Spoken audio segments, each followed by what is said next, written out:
은퇴 후 그 끝이 아니다. 진짜 고난은 지금부터. 퇴사 후 맞이한 삶은 많은 사람들이 생각하는 것처럼 편안하고 여유롭지 않습니다.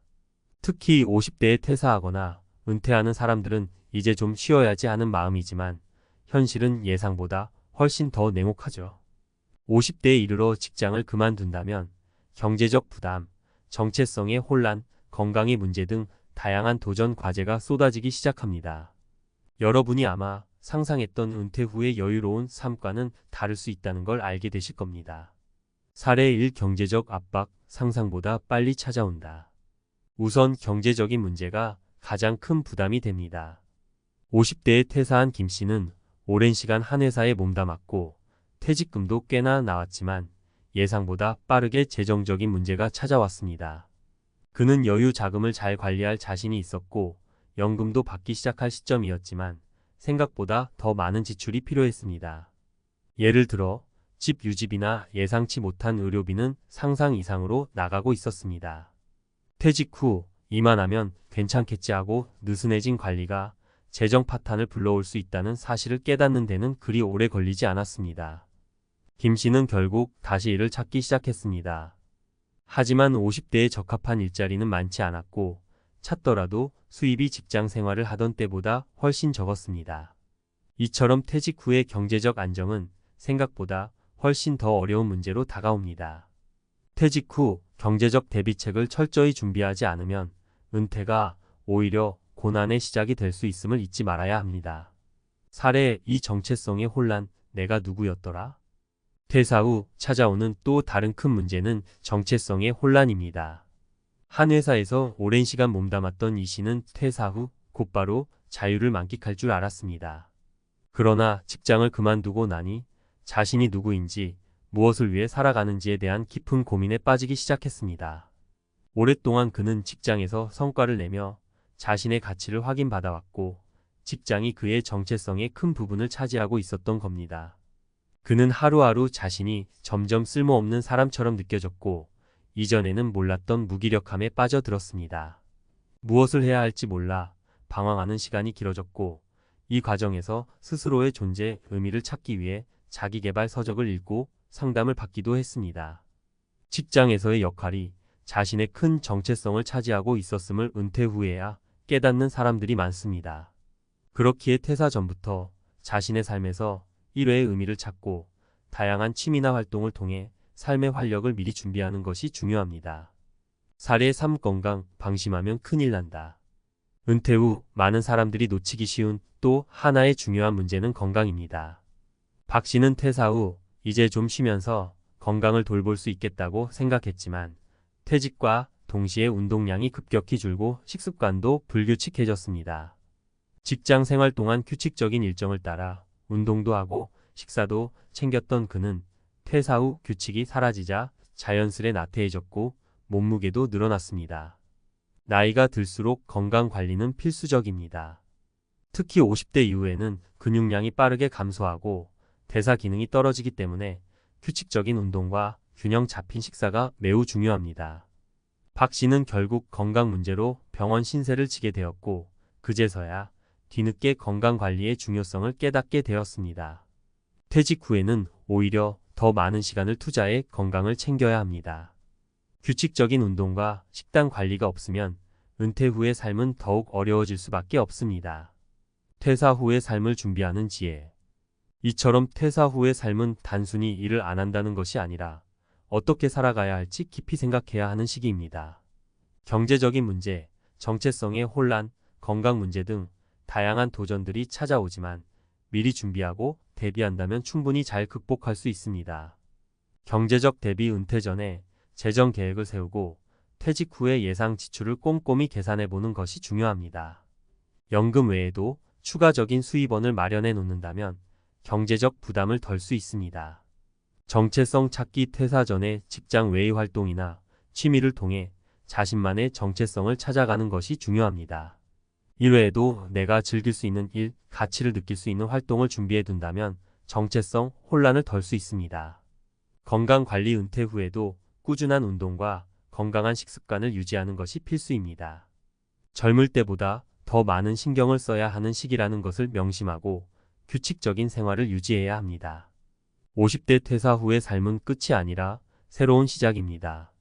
준비가 부족하다면 그 시작은 고난이 될 수 있지만 잘 준비한다면 새로운 기회와 행복의 시간이 될 수도 있습니다. 퇴사 후에도 삶은 계속됩니다. 중요한 것은 그 삶을 어떻게 준비하고 맞이할 것인가입니다. 퇴사 후의 삶이 많은 이들에게 어려운 도전으로 다가오는 것은 이미 널리 알려진 사실입니다. 앞서 이야기한 경제적 부담, 정체성의 혼란, 그리고 건강 문제는 퇴사자들이 직면하는 주요한 난관입니다.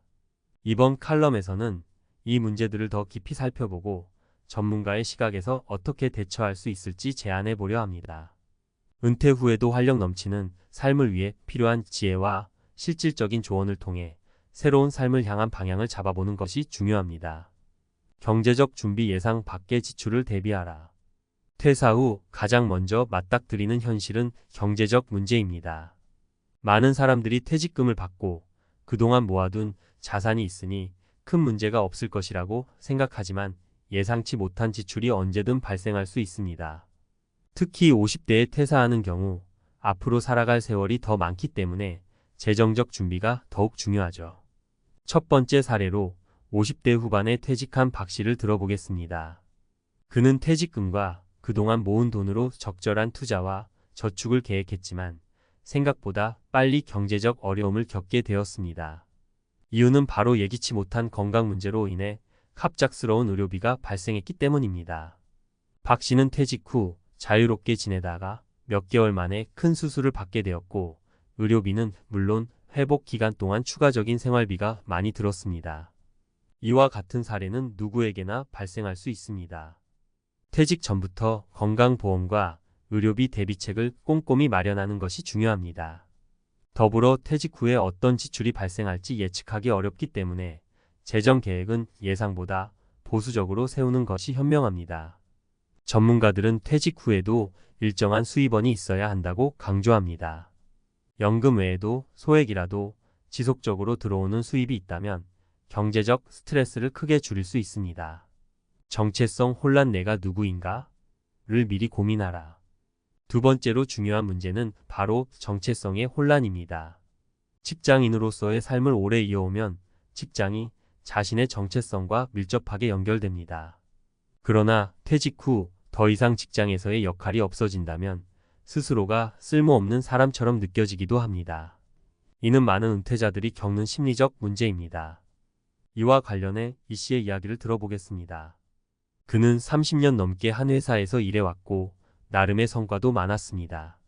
하지만 퇴직 후 몇 달간은 그동안 자신이 회사에서 이뤘던 일들이 이제는 전혀 중요하지 않다는 사실을 깨달았을 때 큰 공허함을 느꼈다고 합니다. 회사를 떠난 뒤 나는 누구지? 라는 질문을 스스로에게 던지게 된 것이죠. 이러한 정체성 혼란은 은퇴 후 우울증이나 무기력증으로 이어질 수 있습니다. 이를 극복하기 위해서는 직장 밖에서 자신의 가치를 찾는 과정이 필요합니다. 전문가들은 은퇴 전에 다양한 취미나 활동을 통해 새로운 역할을 모색하는 것이 좋다고 조언합니다. 이를 통해 스스로의 정체성을 직장이 아닌 개인으로서 재정립할 수 있기 때문입니다. 이는 꼭 거창한 것이 아니라 작은 취미나 자원봉사활동, 가족과의 관계 등에서 출발할 수 있습니다. 건강 문제 미리 대비하고 꾸준히 관리하라. 퇴사 후에 가장 중요하게 신경 써야 할 부분 중 하나는 건강입니다. 많은 사람들이 직장 생활에서 벗어나면 스트레스가 줄어들어 건강이 나아질 것이라고 생각합니다. 그러나 오히려 운동량이 줄어들고 생활 패턴이 불규칙해지면서 건강이 더 나빠지는 경우가 많습니다. 특히 근육량이 급격히 줄어들거나 만성질환이 악화되는 경우가 흔하죠. 이와 관련된 세 번째 사례로는 퇴직 후 운동을 소홀히 한 박 씨가 있습니다. 그는 젊었을 때는 직장에 다니며 자연스레 활동량이 많았고 매일 걸어 다니는 것만으로도 건강을 유지할 수 있었습니다. 그러나 퇴직 후에는 활동량이 줄어들면서 빠르게 체중이 늘고 혈압도 오르게 되었습니다. 결국 그는 퇴직 후 1년 만에 건강 문제로 병원에 가야 했고 건강을 회복하기 위해 많은 시간을 투자해야 했습니다. 이처럼 은퇴 후에는 오히려 더 건강을 챙겨야 합니다. 규칙적인 운동을 통해 근육을 유지하고 식습관을 철저히 관리하는 것이 중요합니다. 전문가들은 특히 50대 이후에는 운동이 곧 건강 유지의 핵심이라고 말합니다. 퇴직 후 시간적 여유가 생긴 만큼 이를 활용해 규칙적으로 운동할 수 있는 루틴을 만드는 것이 필요합니다. 더불어 균형 잡힌 식단을 유지하고 정기적인 건강검진을 통해 자신의 건강 상태를 꼼꼼히 체크해야 합니다. 퇴사 후 삶을 준비하는 실질적인 방법들. 그렇다면 은퇴 후의 삶을 어떻게 준비해야 할까요? 앞서 살펴본 경제적 문제, 정체성, 혼란, 건강 문제 등을 미리 대비하고 적극적으로 관리하는 것이 핵심입니다. 여기에 더해 몇 가지 실질적인 방법들을 제안해 보겠습니다. 재정적 플랜을 세우세요. 은퇴 후의 경제적 문제는 누구에게나 부담입니다. 퇴직금을 어떻게 관리할 것인지, 추가적인 수입원을 어떻게 마련할 것인지에 대해 미리 계획하는 것이 중요합니다. 소액이라도 지속적으로 들어오는 수입을 마련해두면 경제적 부담을 덜 수 있습니다. 예를 들어 주식 투자나 부동산 수익 혹은 퇴직 후 가능한 소일거리 등을 고려해 볼 수 있습니다. 새로운 취미나 활동을 시작하세요. 퇴직 후 갑작스레 찾아오는 여유 시간을 어떻게 활용할지 미리 계획해 두는 것이 좋습니다. 취미나 봉사활동 혹은 새로운 배움의 기회를 통해 직장이 아닌 다른 영역에서 자신의 가치를 찾는 것이 중요합니다. 이를 통해 정체성 혼란을 줄이고 은퇴 후에도 활기찬 삶을 살 수 있습니다. 건강을 최우선으로 생각하세요. 은퇴 후에는 규칙적인 운동이 필수적입니다. 근육량이 줄어들고 대사 기능이 떨어지는 50대 이후에는 특히나 운동을 통해 건강을 유지하는 것이 중요합니다. 주 34회 이상의 규칙적인 운동과 균형 잡힌 식단을 통해 은퇴 후에도 건강하게 생활할 수 있습니다. 결론 퇴사는 끝이 아닌 새로운 시작. 퇴사 후의 삶은 끝이 아닌 새로운 시작입니다. 그러나 그 시작이 고난으로 이어지지 않기 위해서는 철저한 준비와 계획이 필요합니다. 경제적 대비, 정체성의 재정립, 그리고 건강 관리까지 미리 준비한다면 은퇴 후에도 활력 넘치는 삶을 살 수 있습니다. 퇴사 후 삶을 어떻게 살아갈 것인가에 대한 고민은 지금부터 시작해야 합니다. 전문가들은 퇴직 후의 삶은 어떻게 준비해야 하느냐에 따라 완전히 다른 결과를 맞이할 수 있다고 강조합니다. 여러분, 요즘 주변을 살펴보면 은퇴 이후에도 계속 일자리를 찾으려고 하는 분들이 많죠? 저만 해도 부모님 세대를 보면서 나중에 나도 퇴직하면 어떤 모습일까? 하고 걱정이 들 때가 많아요. 사실 평생 열심히 일하고 나라에서 주는 연금이나 그동안 모아둔 돈으로 조금은 여유로운 노후를 보내겠다 하는 게 많은 분들의 바람이잖아요. 그런데 현실은 어떻습니까? 연금을 받아도 생활비가 모자라고 갑자기 병원 갈 일이 생기면 쓸 돈이 턱없이 부족한 상황이 벌어지기도 하죠. 그래서 어떤 분들은 연금 가지고는 도저히 못 살겠다. 지금이라도 뭔가 더 해야 하지 않겠냐 하면서 걱정이 끊이지 않아요. 오늘은 실제로 60대 이상 어르신들이 겪고 있는 노후 생활의 현실을 솔직하게 이야기해 보려 해요. 예전에 비해 의료 기술이 발전해서 평균 수명은 늘어나고 있는데 정작 은퇴 후 소득은 충분치 않다 보니 고민이 많으십니다. 그래서 그래도 연금 정도면 버틸 수 있겠지라고 생각했던 분들도 막상 은퇴하고 보니까 도저히 이건 안 되겠는데 싶어서 허둥지둥 동분서주 하시는 거죠. 이렇게 연금이 실제 생활비로는 빠듯하다는 이야기를 거리나 시장에서 흔히 들을 수 있는데 오늘은 세 분의 사례를 통해 함께 얘기를 나눠보려고 해요. 첫 번째 사례, 65세 김영수 어르신의 연금 부족 체감기. 김영수 어르신 가명 65세은 60세 때 회사에서 정년퇴직을 했어요. 그래도 꽤 큰 회사에서 오래 근무했고 국민연금도 꼬박꼬박 냈으니까 은퇴 후엔 편하진 않아도 어느 정도 여유로운 삶을 살 수 있겠다라고 기대하셨다네요. 그런데 막상 퇴직 후 받아보니 국민연금과 퇴직금으로 얻는 이자, 수입만으로는 월 생활비 충당이 상당히 빠듯했다고 합니다. 한 달에 내가 쓰는 돈이 얼마나 된다고 생각했는데 막상 계산해보니까 딱히 사치 부리는 것도 아닌데도 팍팍해요. 공과금이랑 식비, 병원비만 나가도 턱없이 부족하더라고요. 김 어르신께서는 퇴직 후 5년 동안은 어느 정도 버틸 수 있을 줄 알았대요. 왜냐하면 적금이랑 퇴직금, 그리고 전세로 살던 집에 보증금을 굴려서 받는 이자 정도면 중간 정도의 생활은 가능할 거라고 생각하신 거죠. 그런데 생각지도 못한 변수가 늘 나와요. 예를 들어 아픈 곳이 생겨서 병원비가 급하게 들어가거나 자녀가 결혼을 하게 되면 목돈이 필요하기도 하고요. 또 물가는 계속 오르는데 연금액은 크게 오르지 않으니 상대적으로 돈의 가치가 점점 떨어지는 느낌이 드는 거죠. 김 어르신은 결국 가끔씩 동네 슈퍼에서 알바하거나 공공근로 같은 일자리라도 구해서 생계에 보태고 계십니다. 정말 젊을 때 생각했던 은퇴 후 여유로운 삶과는 거리가 멀죠. 하지만 그래도 이게 어디냐. 지금이라도 건강하게 일할 수 있으니 다행이다 라고 말씀하시곤 해요. 이 두 번째 사례, 70세 박미숙 어르신의 주거 문제 고민. 박미숙 어르신 가명, 70세는 남편이 일찍 세상을 떠나는 바람에 홀로 자녀를 키우셨다고 해요. 그래서 노후 대비라고 따로 준비할 여유가 없었대요. 아이 공부시키고 생활비 마련하기에 급급해서 국민연금 가입도 꾸준히 못했고 사적인 연금은 꿈도 못 꿨다고 하시더라고요. 공부 좀 더 시켜주고 싶어서 학원비 대느라 또 그때그때 월세 내면서 버티느라 정신이 없었어요. 그래서 이제와 연금만큼은 받아야지 싶어서 뒤늦게 국민연금 보험료도 내봤는데 워낙 납부 기간이 짧으니 몇 푼 안 되잖아요.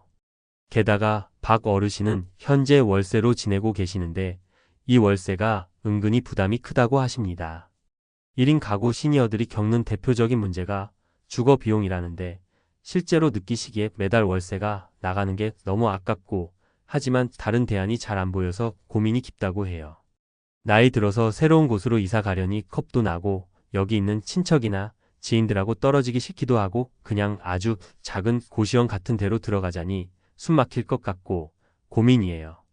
자식들도 요즘 생활이 빠듯해서 크게 도움받기 어렵고 결국 내가 손 벌리지 않고 살아야 하는데 그게 잘 안 돼요.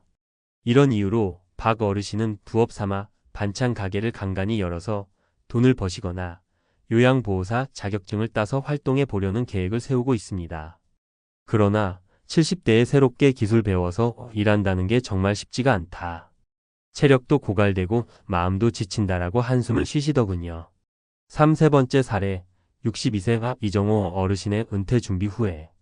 이정호 어르신 가명, 62세는 상대적으로 조금 더 준비를 한 편이라고 하셔서 저는 처음엔 그래도 이분은 꽤 괜찮겠네 하고 생각했습니다. 그런데 막상 이야기를 들어보니 생각보다 현실은 녹록지 않았어요. 왜냐하면 퇴직 전에 개인연금도 좀 들었고 적금이나 펀드도 가입해 두셨거든요. 그런데 퇴직 직후 집안에 큰 병원비 지출이 있었고 투자했던 펀드가 원금 손실을 보고 말았습니다. 내가 그때 너무 욕심 부린 걸까요? 은퇴하고 돈 벌 여력은 줄어드는데 그때 손해본 걸 회복하는데 시간이 걸리니까 무척 힘들더라고요. 그래서 애들한테도 미안해서 뭐라 말도 못하겠어요. 이정호 어르신은 지금도 다른 사람들보다 내가 준비를 많이 해뒀다라는 자부심이 있었는데 막상 막대한 의료비와 투자 손실이 동시에 탁 치니 생각지도 못한 재정적 위기를 겪게 되었다고 해요. 그 결과 지금은 사실상 개인연금 월 수령액으로만 생활하기 빠듯해서 추가로 재취업을 알아보시거나 주말 농장 같은 거라도 해서 식비를 아껴보려고 노력 중이랍니다. 주위에 보면 그래도 당신은 준비 많이 했잖아 이렇게들 말하시는데 막상 그 준비가 예상 밖의 상황에 한 번에 무너질 수도 있다는 걸 몸소 체감 중입니다. 노후 준비 지금부터가 중요하다. 위 세 사례 들어보니까 어떠세요? 우리나라 국민연금이든 개인연금이든 혹은 퇴직금이든 적절한 노후 자금이 확보되어 있어도 실제로는 변수가 너무나 많아요. 의료비, 자녀 결혼 자금, 생활비 인상, 주거비 문제, 물가 상승 같은 예기치 못한 일들이 한꺼번에 탁 치면 누구라도 당황할 수밖에 없죠. 실제로 많은 60대 이상 시니어분들이 말씀하시는 게 젊을 때 더 많이 대비했어야 하는데 그때는 시간이 많고 무엇이든 가능해 보였으니까 대수롭지 않게 생각했다라는 후회입니다. 특히 예전엔 경제가 빠르게 성장하던 시기라 어느 정도 회사 다니고 퇴직금과 국민연금이면 충분하지 않을까 생각하신 분들도 많았지만 지금은 세상이 바뀌었어요. 물론 이미 은퇴가 임박했거나 은퇴하신 분들은 이제 와서 어쩌라는 말이냐 하실 수도 있죠. 하지만 그렇다고 해서 방법이 전혀 없는 건 아니에요. 정부에서도 경력 단절 시니어를 위한 일자리 지원 사업이나 주거, 취약층을 위한 공공임대주택, 기초연금 확대 등 다양한 정책을 내놓고 있습니다. 그리고 무엇보다 본인이 관심을 갖고 주변 정보를 열심히 모으셔야 해요. 동주민센터나 시군구청 복지과에 가면 의외로 활용할 수 있는 제도와 정보가 많거든요. 또 요즘은 시니어 취업 포털 사이트도 늘어나고 있어서 전문직이 아니더라도 가능한 일자리를 찾는 분들이 계세요. 한편으로는 아직 은퇴 전인 분들 혹은 아직 50대에 접어들지 않은 분들이라면 조금이라도 여유가 있을 때 다중 안전장치를 마련해 두는 게 좋아요. 연금만 믿기보다는 부동산, 금융투자, 건강관리 등 여러 방면으로 준비해두면 충격을 최소화할 수 있거든요. 하지만 여기서 주의해야 할 점은 무리한 투자로 갑작스러운 손실을 보지 않도록 조심하셔야 한다는 거예요. 무조건 수익률이 높아 보인다고 덜컥 투자했다가 은퇴 후에는 복구할 시간이 부족해 크게 낭패를 볼 수 있거든요. 마무리하며 우리가 모두 노후에 편안하고 행복한 삶을 살고 싶다라는 꿈이 있잖아요. 그런데 현실은 평균 수명은 길어졌지만 그 긴 노후를 지탱할 만한 재정적 기반이나 정책적인 지원이 아직 완전히 안정된 건 아니에요. 그래서 연금으로 못 산다 라고 호소하는 시니어들의 목소리가 더욱 커지는 게 아닌가 싶습니다. 하지만 한편으로 보면 이런 어려운 현실 속에서도 나름의 해답을 찾아 움직이는 어르신들도 많아요. 앞서 말씀드린 김영수, 박미숙, 이정호 어르신처럼 각자의 사정은 다르지만 부업이든 재취업이든 아니면 제도적인 지원을 찾아보든 최선을 다해 방안을 마련하고 계시죠. 그래서 우리 모두 이런 사례를 통해 교훈을 얻고 아직 준비할 시간이 있는 분들은 미리미리 대비하고 이미 은퇴하신 분들도 자존심만 세우지 말고 주변과 정보를 나누고 제도적 혜택도 찾아보면 좋겠어요. 결국 노후 준비란 건 한 번에 끝나는 프로젝트가 아니라 인생 전반에 걸친 관리가 필요하다고 봅니다. 돈 문제만이 아니라 건강, 주거, 사회적 관계 등을 종합적으로 챙겨야 해요. 그렇게 조금씩 한 발 한 발 대비해 나가면 연금만으로 못 살겠다라는 막막함이 조금은 덜하지 않을까 싶습니다. 물론 여전히 쉽지는 않겠지만 그래도 이렇게 서로 사례도 나누고 정보도 나누다 보면 분명 돌파구는 있을 거라 믿습니다. 여러분도 주변 어르신들의 현실을 한 번 더 살펴보고 혹시라도 도움이 될 만한 제도나 일자리 정보, 건강관리법 등을 공유해 보세요.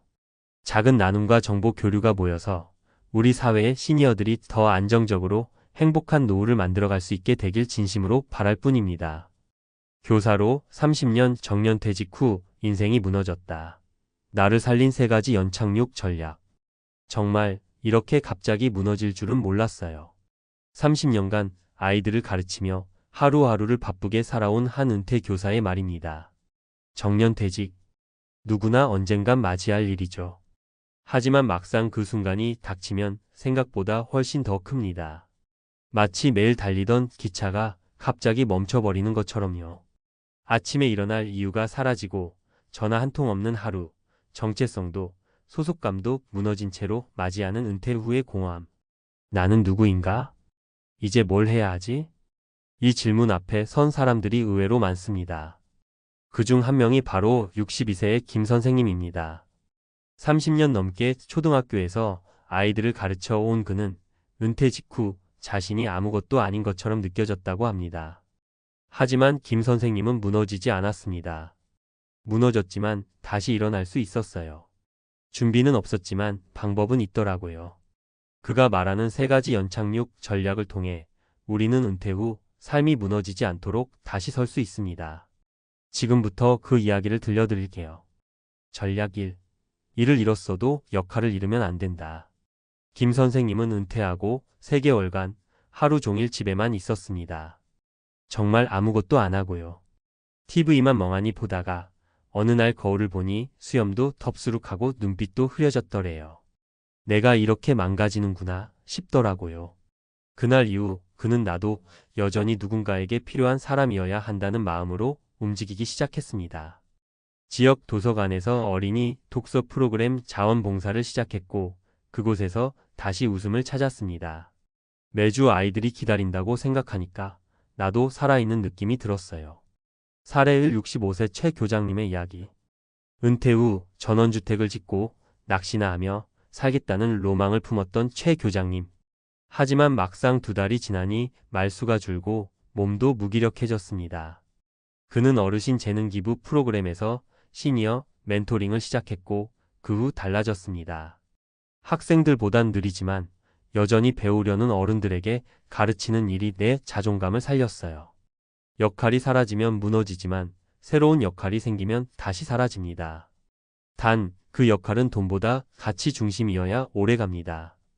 전략 2. 소득보다 더 중요한 건 소소한 수입의 지속성. 김 선생님은 은퇴 후 가장 크게 느낀 두려움이 돈이었다고 합니다. 퇴직금, 연금이 있어도 자식에게 부담 줄까 걱정되고 병원비가 늘어나니 불안하더래요.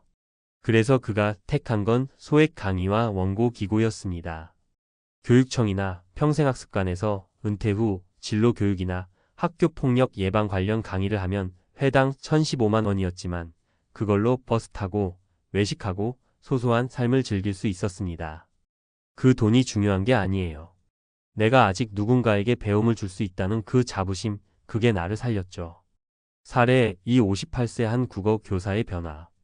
한 선생님은 글쓰기를 좋아했지만 바빠서 꿈을 접었죠. 은퇴 후 그는 교육 칼럼을 블로그에 올리기 시작했고 어느 날 출판 제의까지 받게 됩니다. 처음엔 3만 원 광고 수익에 감격했고 지금은 매달 20만 원쯤 벌어요. 큰 돈은 아니지만 세상과 연결된 느낌이 들어요. 중요한 건 금액이 아니라 활동의 지속성입니다. 작고 사소한 수입이라도 계속 들어오면 마음의 안정감이 생기고 생활에 활력이 붙습니다. 전략 3. 혼자 견디지 말고 공동체에 들어가라. 김 선생님이 가장 후회한 것은 퇴직 전에 사람들과 관계를 미리 정리한 것이었다고 합니다. 교사라는 직함이 사라지니 연락하는 사람도 없고 나도 괜히 위축되더라고요. 그러다 우연히 지인의 소개로 퇴직 교사 모임에 나가게 됩니다. 그 모임에서는 매달 한 번씩 산책도 하고 교육 토론도 하며 무엇보다 서로의 지금을 들어주는 시간을 가졌습니다. 내가 혼자가 아니라는 걸 알게 되면 마음이 편해져요. 사례 60세 은퇴 후 서울서 시골로 내려간 박 선생님. 시골에서 농사만 짓겠다던 박 선생님. 하지만 도시에서 내려와 사람도 없고 말할 곳도 없으니 우울증이 찾아왔습니다. 그는 근처 도서관의 독서 모임에 가입했고 그 안에서 친구도 사귀고 책도 읽으며 서서히 회복됩니다. 누군가와 같은 책을 읽고 대화하는 것만으로도 다시 사람 속으로 돌아온 느낌이었어요. 은퇴 후 삶이 힘든 건 일이나 돈 때문이 아니라 고립감 때문이라는 말을 우리는 절대 가볍게 들어선 안 됩니다. 마무리하며 당신의 은퇴 아직 늦지 않았습니다. 나는 교사였다. 하지만 지금은 아무것도 아니다. 그런 생각으로 매일을 버티고 있는 분이 있다면 꼭 말해드리고 싶습니다. 당신은 여전히 의미 있는 사람입니다. 김 선생님처럼 역할을 다시 찾고 작은 수입을 만들고 공동체에 들어가세요. 그 3가지만 실천해도 은퇴 후 삶이 무너지지 않고 다시 시작될 수 있습니다. 우리는 여전히 살아있고 배울 수 있고 누군가를 도울 수 있습니다. 그리고 그것이 우리의 존재의 이유이기도 하니까요. 퇴직은 끝이 아니라 전환입니다. 준비가 부족했더라도 연착륙 전략은 언제나 가능합니다. 지금 늦지 않았습니다. 전문가 칼럼. 정년퇴직 후 무너진 삶, 연착륙 전략으로 다시 서다. 교사 김 선생님의 사례로 배우는 은퇴 이후 회복 공식. 정년이 끝이 아니고 다시 시작일 수 있다는 걸 몸소 배웠습니다. 62세 김 선생님의 이 말이 요즘 은퇴를 앞둔 5060대에게 더 크게 와닿습니다. 퇴직 후 삶이 두렵고 막막하고 한없이 작아지는 이 시기. 무너지지 않기 위한 3가지 전략을 오늘은 전문가 입장에서 조금 더 구체적으로 풀어드릴게요. 1. 정체성 재구성은 은퇴 후 가장 시급한 과제다. 우리가 직장인, 교사, 간호사, 공무원일 때는 자연스럽게 역할이 주어지죠.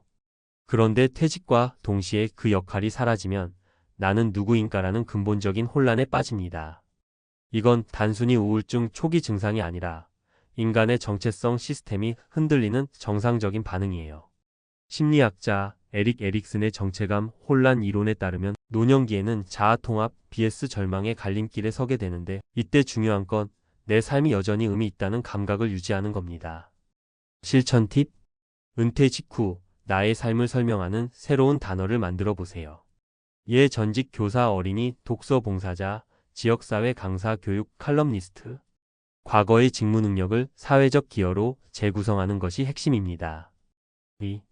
돈보다 중요한 건 내가 벌 수 있는 무언가가 있다는 느낌. 정년퇴직 후 아무리 연금이 나와도 돈에 대한 불안감은 사라지지 않습니다. 왜일까요? 고정 수입은 안정을 주지만 능동적 수입은 자존감을 지켜주기 때문입니다. 실제로 미국의 은퇴 연구 보고서에 따르면 월 10만 원이라도 스스로 벌어들이는 사람이 정신건강, 생활 만족도가 더 높다고 합니다. 중요한 건 돈이 아니라 나도 뭔가 할 수 있다는 자기 효능감입니다. 실천 팁: 과거 경력을 살려 온라인 강의, 블로그 수익, 동네 주민 대상, 소규모 교육 등 시도. 시간당 보수보다 보람과 지속 가능성을 기준으로 선택할 것. 소액이라도 꾸준히 들어오는 구조를 만들면 심리적 안정감 급상승. 3. 공동체 연결은 약이자 백신이다. 은퇴자들의 가장 무서운 병은 외로움입니다. 혼밥, 혼술, 무언가를 이야기할 사람이 없는 날들이 쌓이면 인지기능 저하, 우울감, 무기력이 따라옵니다. 특히 나 같은 사람들과 교류할 수 있는 장이 꼭 필요합니다. 하버드 성인 발달 연구에서도 노년기의 삶의 질을 결정짓는 핵심 요소는 인간관계라고 단언합니다. 결국 나와 삶을 공유할 수 있는 사람이 필요하다는 이야기죠. 실천 팁: 지역 도서관, 평생학습관, 퇴직자 모임, 온라인 커뮤니티에 직접 가입. 오프라인 한 개, 온라인 한 개 커뮤니티를 운영하면 고립 방지에 효과적. 무리하게 친해지려 하지 말고 같이 존재하기부터 시작하세요. 한 걸음 더 들어가 보자. 삶을 되살리는 소소한 루틴 3가지. 김 선생님은 이렇게 말합니다. 아무도 안 불러줘도 스스로 나를 불러내야 해요. 그가 말한 루틴 3가지는 이렇습니다. 매주 한 곳 외출하기, 도서관, 카페, 공원. 사람 구경이라도 해야 외롭지 않아요. 하루 30분 신체활동, 산책, 스트레칭, 계단 오르기 등 땀이 아닌 움직임에 집중. 일주일 1번 새로운 사람 만나기. 너무 친해지지 않아도 좋아요. 인사만 해도 충분해요. 작은 행동이 쌓이면 기적처럼 삶의 감각이 돌아옵니다. 그 감각이 돌아와야 다시 살아갈 의지가 생깁니다. 마무리하며 퇴직자가 아니라 새로운 시작자로 살아가기. 퇴직은 무너짐이 아닙니다. 단지 우리가 너무 일 중심으로 살아온 삶에서 나 중심의 삶으로 바꾸는 훈련이 안 되어 있을 뿐입니다. 김 선생님이 살린 건 삶의 의미, 작은 수입, 사람들과의 연결이었습니다. 이 3가지는 누구든 지금 당장 시도할 수 있습니다. 큰 준비가 필요하지 않아요. 단지 나도 괜찮다고 믿는 마음 한 조각이면 충분합니다. 정년퇴직 후 삶이 무너졌다고 느끼신다면 이 3가지 연착륙 전략을 꼭 실천해 보세요. 다시 살아날 수 있습니다. 그리고 그 이후의 삶이 더 풍요로워질 수 있다는 걸 김 선생님은 직접 보여주셨습니다. 은퇴하면 자유가 생기고 부부가 함께 여유롭게 여행 다니며 오붓한 시간을 보낼 줄 알았죠. 아침에 함께 차 한잔 마시고 공원 산책하고 취미도 공유하며 웃고 지내는 인생 후반전. 그런데 막상 은퇴를 하고 나니 현실은 완전히 달랐습니다. 가장 먼저 마주하는 건 바로 돈입니다. 매달 들어오던 급여는 끊기고 생활비는 그대로거나 오히려 더 늘어납니다. 한 집에 매일 같이 붙어 있다 보니 사소한 말다툼이 커지고 예전엔 참고 넘기던 것들도 이제는 도저히 못 참겠는 지경이죠. 결국 어떤 부부는 이렇게 말합니다. 차라리 예전처럼 출근이라도 했으면. 이혼보다 무섭다는 은퇴 후 생활비 전쟁. 지금부터 실제 사례 3가지를 바탕으로 은퇴 후 부부 갈등의 현실과 그 해결책에 대해 이야기해 보겠습니다. 사례 1월 250 쓰는 게 죄인가요? 60세 교직 퇴직 부부의 갈등. 정미숙 가명 60씨는 남편과 함께 교직에서 은퇴했습니다. 퇴직금은 약 4억 원, 국민연금과 사학연금을 합쳐 매달 약 280만 원 정도 수령하고 있죠. 겉보기엔 안정적인 노후 같지만 갈등의 씨앗은 생활비였습니다. 남편은 은퇴 후 소비를 줄이자며 이제부터 월 150이면 충분하다고 주장했습니다. 하지만 정 씨는 문화생활, 모임, 손자 용돈 등을 고려하면 현실적으로 어렵다며 반발했습니다. 그러던 어느 날 정 씨가 친구들과 점심을 먹고 돌아왔을 때 남편이 쏘아 붙였습니다. 나가서 밥만 안 사 먹어도 한 달에 20만 원은 줄일 텐데. 이후 두 사람은 식비, 교통비, 통신비까지 매달 예산을 두고 싸움을 반복했습니다. 결국 부부는 별거 아닌 돈 문제 때문에 서로 말조차 줄이며 냉전 상태가 되어버렸습니다. 핵심 문제 생활비에 대한 기준이 다르고 은퇴 후엔 그 차이가 직접적인 감정 싸움으로 번지기 쉬움. 교훈 은퇴 전 서로의 소비 가치관을 조율하고 공동 가계부 운영 등 실질적인 훈련이 필요합니다. 사례2 매일 마주보며 잔소리만 돈보다 감정이 무너졌어요. 대기업 퇴직 62세 부부. 임대호 가명 62씨는 대기업 임원으로 은퇴했습니다. 퇴직금 5억 원, 주식과 펀드 자산도 적지 않았고 국민연금 월 180만 원도 예정돼 있었습니다. 문제는 돈이 아니라 생활 방식이었습니다. 아내는 매일 집에 있는 남편이 불편했습니다. 집안일에 참견하기 시작했고 TV 채널 하나, 청소 방식 하나에도 의견 충돌이 벌어졌습니다.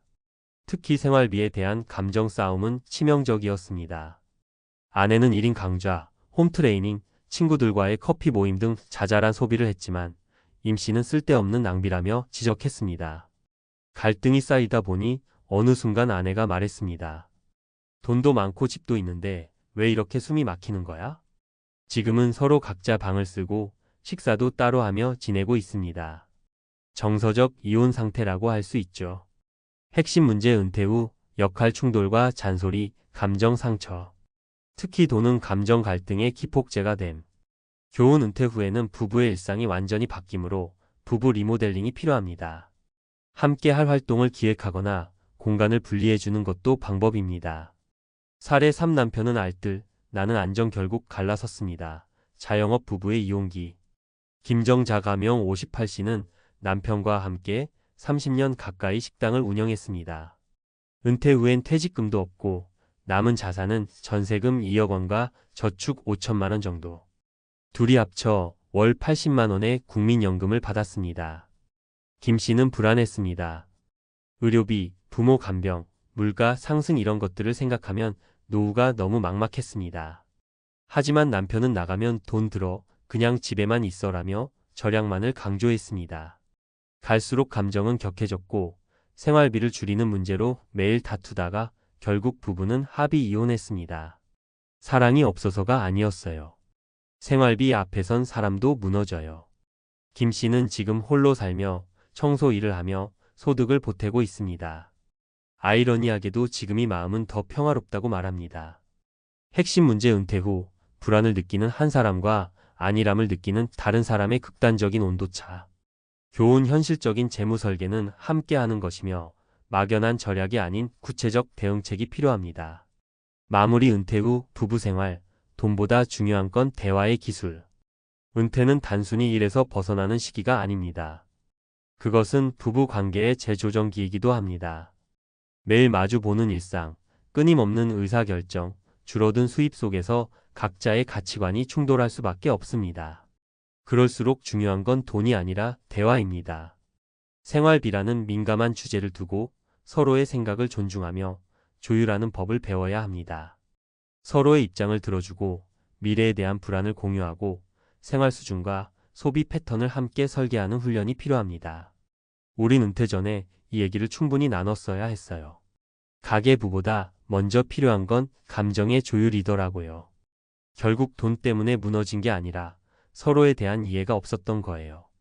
전문가 조언 정리. 구분 설명. 공동 가계부 운영 매달 함께 예산을 짜고 합의된 기준에 따라 지출 관리. 생활비 회의월 1회 감정 없는 생활비 점검 회의. 부부의 역할 재설정 각자의 공간, 각자의 루틴을 존중하며 새 역할 정하기. 2인 노후 설계 시뮬레이션 공인 재무상 담사 도움을 받아 최소 생활비 여유자금 시나리오화. 공감 훈련 상대방의 입장에서 생활비에 대한 감정과 불안을 들어주는 습관. 부부가 가장 행복해져야 할 시점, 은퇴 이후. 돈 때문에 마음이 멀어지는 일이 없도록 지금부터라도 대화의 문을 여는 것이야말로 진짜 노후 준비입니다. 당신의 은퇴, 그리고 사랑도 지켜내시길 바랍니다. 이혼보다 무서운 건 생활비 은퇴 후 부부의 전쟁. 은퇴 후 부부 갈등, 그 본질은 돈이 아닌 준비 부족에 있다. 1. 은퇴 후 부부 갈등, 왜 생활비에서 시작되는가? 은퇴는 단순한 경제적 전환점이 아니라 관계적 심리적 재정비의 시기입니다. 수십 년간 직장 생활과 가사 노동이라는 각자의 영역에서 활동하던 부부가 은퇴 후에는 같은 공간 안에서 함께 생활하는 시간이 급격히 늘어납니다. 이때 가장 많이 충돌하는 부분이 바로 생활비에 대한 인식 차이입니다. 실제로 은퇴 후 부부가 겪는 대표적인 갈등 원인은 다음과 같습니다. 소비 성향의 차이, 절약 중심의 배우자 vs 여유 있는 소비를 원하는 배우자. 역할 변화의 스트레스, 한쪽은 푹 쉬고 싶은데 다른 쪽은 부지런히 활동하길 바람. 불안에 대한 대응 차이, 미래에 대한 불안이 클수록 소비에 민감해짐.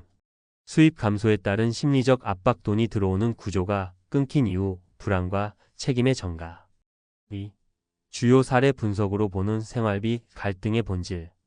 사례월 예산 기준의 충돌, 공무원 부부 60대. 상황 요약, 사학연금과 국민연금으로 매달 280만 원 수령. 남편은 절약, 지향적, 아내는 교류와 문화생활 중시. 문제 발생, 식비, 취미활동, 용돈 항목에서 매달 다툼. 전문가, 시각, 가게 운영의 기본 원칙이 부부간에 사전 합의되지 않으면 돈이 아니라 감정이 부딪히게 됩니다. 실제로는 금액보다 지출의 가시성과 통제권에서 갈등이 생깁니다. 해법 제한. 매달 가게 운영회 실시 고정비, 변동비 항목 분류. 항목별 책임 분담, 남편이 교통비 공과금, 아내는 식비용돈 등. 자율 소비 예산 설정, 서로 간섭하지 않는 개인 지출 항목 설정. 사례 감정 갈등과 소비 비난, 대기업 임원 부부 62세. 상황 요약, 재정적 여유가 있는 부부. 남편은 간섭형 성격, 아내는 독립적 소비 성향. 문제 발생, 매사의 잔소리, 커피값, 교육비 등 사소한 항목까지 지적하며 감정 악화. 전문가, 시각, 은퇴 이후 시간의 공유가 늘어나며 사소한 지적이 반복될 경우 관계 피로도가 급증합니다. 소비는 곧 자기 표현이기 때문에 간섭받는다고 느껴지는 순간 감정 싸움으로 이어질 수 있습니다. 해법 제한. 각자의 루틴 존중, 공간 분리와 시간 분리 전략. 부부 공동 목표 설정, 여행, 자녀 지원 등. 커뮤니케이션, 교육 및 심리상담, 연계도 검토. 사례, 노후 불안과 소비 인식 충돌, 자영업 부부 58세. 상황 요약, 수입 불안정, 자산 2억 이하. 아내는 미래가 불안하여 소비 조절 강조, 남편은 체념형으로 적극적 대응 없음. 문제 발생, 서로가 상대를 이해하지 못하는 존재로 인식하며 결혼 생활 종료. 전문가, 시각, 생활비 갈등은 단지 소비가 많거나 적은 문제가 아닙니다. 본질은 노후에 대한 불안을 어떻게 관리하고 해소하느냐에 있습니다. 여기서는 적극적 재무 설계의 부재가 부부 갈등으로 전이된 사례입니다. 해법 제안.